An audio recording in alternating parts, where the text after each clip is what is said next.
Welcome back to the channel. My name is Steven. I'm a pharmacist and I own 52 units of real estate. So today I want to deep dive into what it's like to achieve financial freedom as somebody who has a $6 million net worth. And by all accounts, people would consider me financially free if I were to sell my real estate, which is about $5 million in equity. After taxes, I'd probably have about $4 million in equity. Being conservative, plus my $1 million stock portfolio for a total of $5 million. And if I were to apply the 4% rule, that is roughly about $200,000 a year in income, which is enough to replace one pharmacist's salary in California. So, for me, I hit this number and it felt a little bit underwhelming. I talked about another video. I was just so focused on the goal of achieving financial freedom, and once you kind of hit it, you kind of feel like a sense of it wasn't as great as I thought. And looking back, it was more enjoyable in the journey. It's so cliche to say, don't focus on the destination, focus on the journey. And now that I kind of hit the destination, I look back, I just said, yeah, the best times kind of were when I was going through the journey, when I was going through the ups and the downs of buying real estate, of buying apartments, of buying a mobile home park, losing money in a mobile home park, pushing myself to learn, got laid off on my job and trying to work a W-2 while stabilizing a real estate portfolio of 90 units at one point, now 52. I was interviewing for jobs. I was trying to look for a house to buy, like where I'm currently right now. Just trying to develop myself, and then going along the way of the ups, the downs, the lows, the highs. I was anxious, I was stressed, I was depressed for a little bit, I doubted myself, all the emotions that go along with it, and had to bring my girlfriend, now fiance, along the journey, so she got to see a lot of the ups and downs.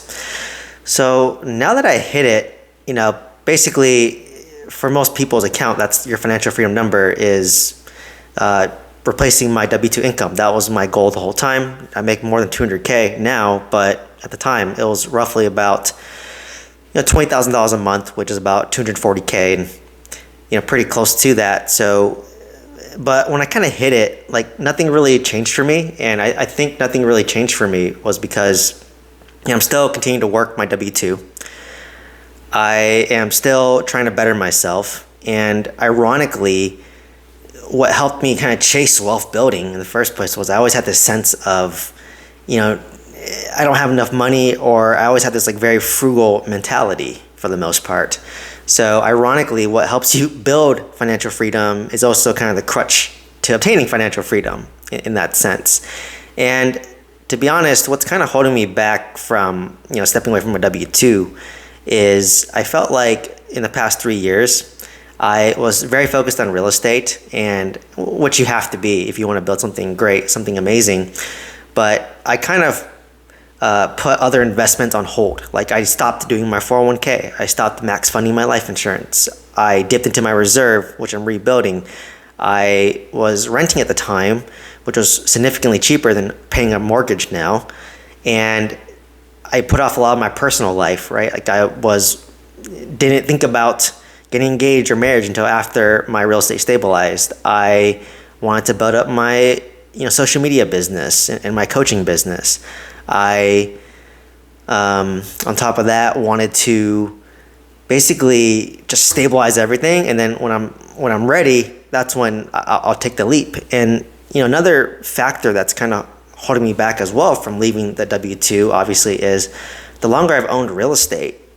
Cash flow, it's very variable. 1 month I might cash flow, $14K a month. 1 month I might cash flow $6K a month.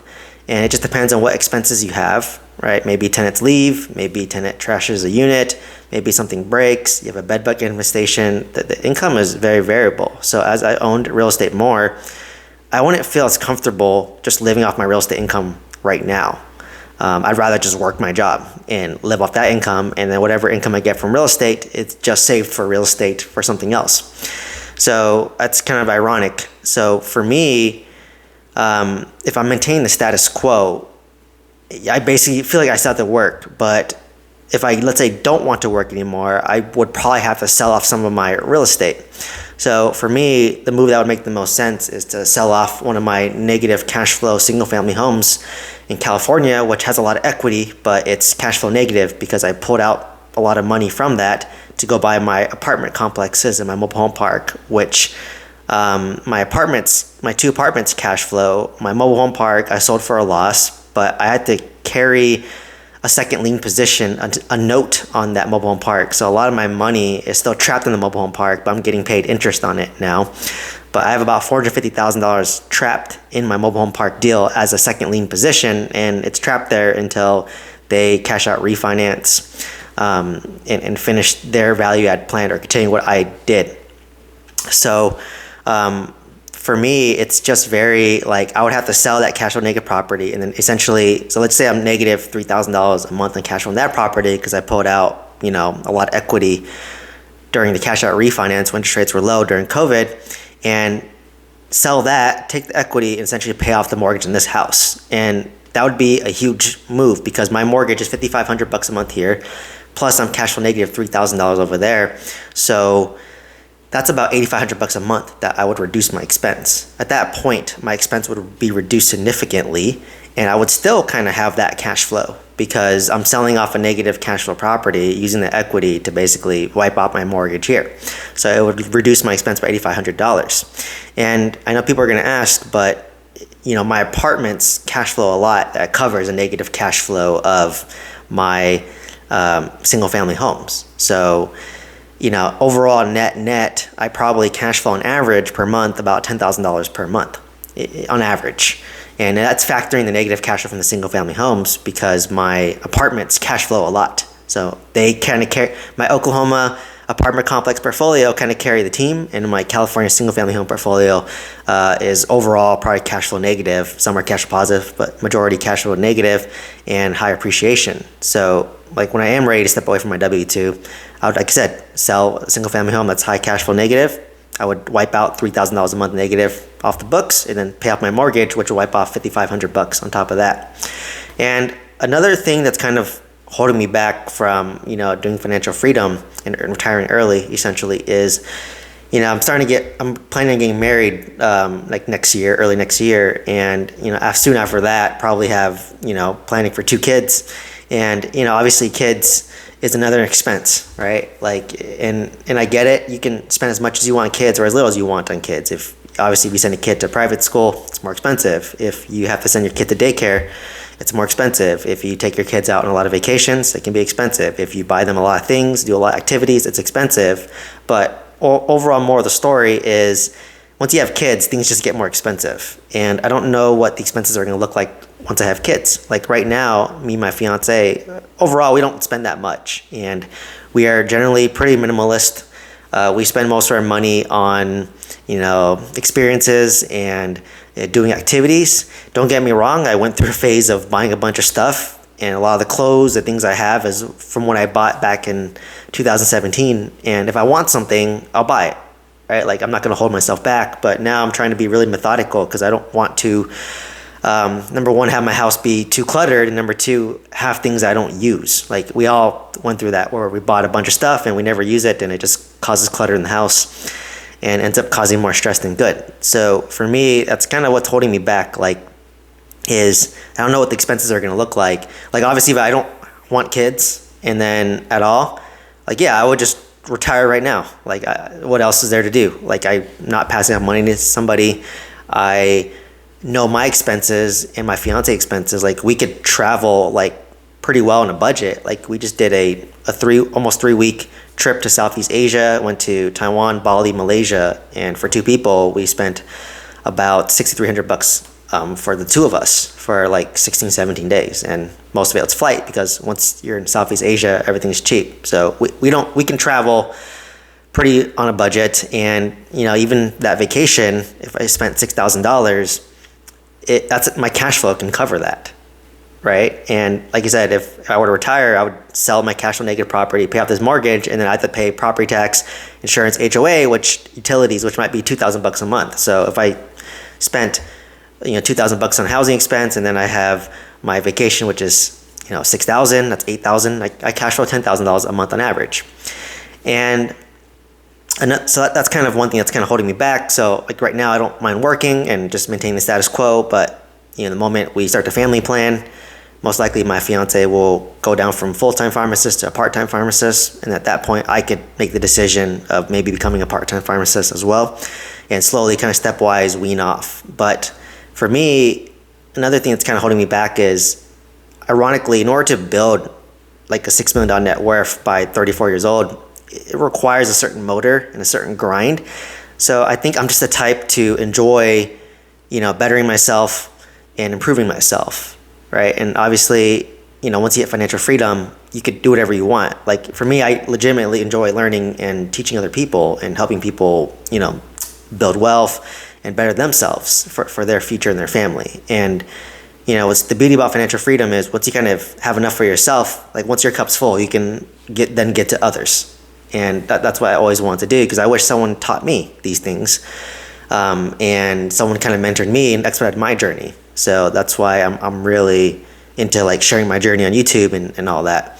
So it's been really interesting, and kind of one thing also holding me back right now, besides the kids, and I've heard people say 1 more year syndrome, and maybe I'm stuck in that right now. And for me, it's just like, well, I don't mind working. W-2 income, people take it for granted, but you're guaranteed X amount of dollars every single 2 weeks. I mean, yeah, it couldn't be high, but it's guaranteed, right? Versus like once you go off on your own in business, every month is variable.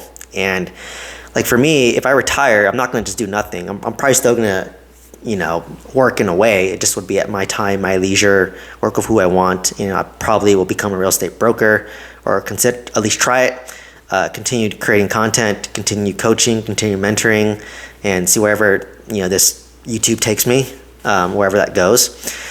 So I'm still the type to work, but, on my hours, on my leisure, and, if I want to go to Japan for 2 weeks because it's a cheap flight, then I'll just go. So that's really what it's about. But like I said, obviously once, I'm going to be married, it's not my decision anymore. It's a collaborative decision with my fiance, my future wife.